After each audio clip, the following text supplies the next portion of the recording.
As the leaves begin to fall and the nights grow longer, the air takes on an unmistakable chill. Halloween is just around the corner. It's the season of spooky tales and eerie encounters. But today, we're traveling far from haunted houses and trick-or-treating. We're diving into the world of urban legends from Japan, where spirits and curses lurk in every shadow. Let's crawl under the blankets and hear these stories.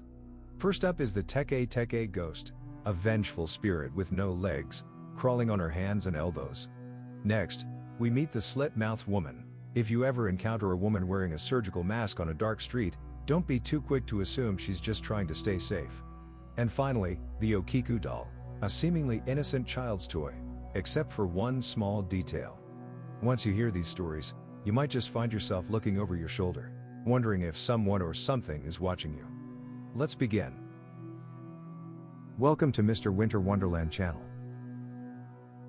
Subscribe now and let's unravel the wonders of our world together.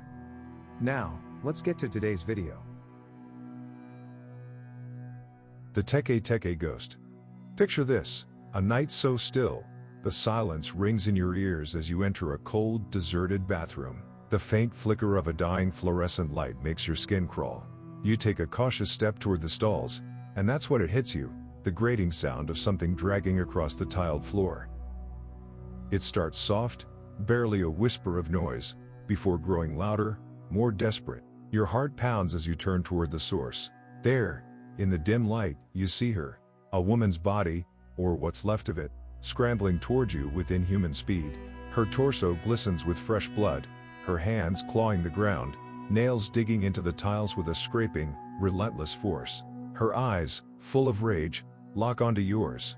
"Where are my legs?" she hisses, the words slicing through the air like a knife.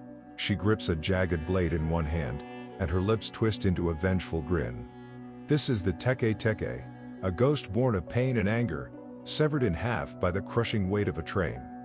Her death was violent, and so too is her afterlife. She haunts the places that remind her of her demise: bathrooms, train stations, dark alleyways, anywhere that echoes the lonely final moments she endured.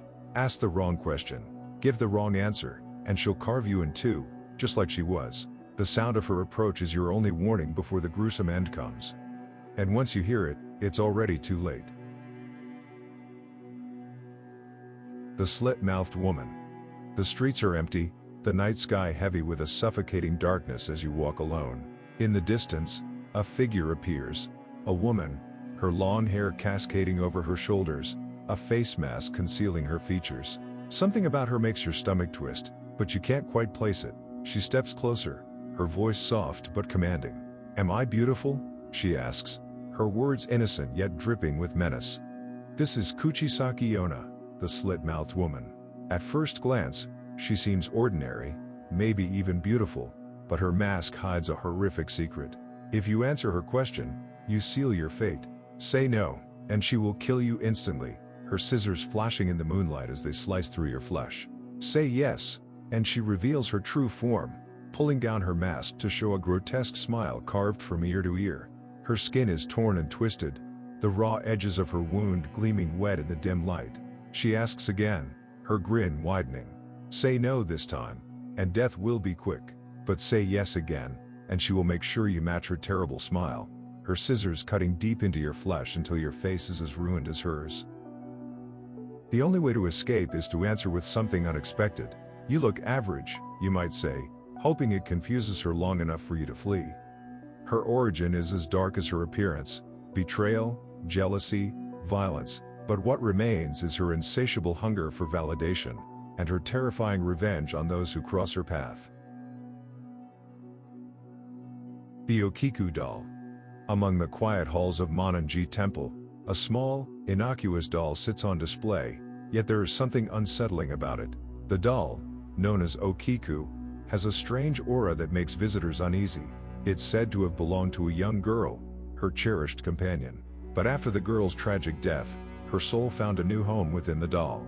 The family, mourning their loss, placed Okiku on a shrine in remembrance, only to witness something inexplicable. The doll's hair began to grow.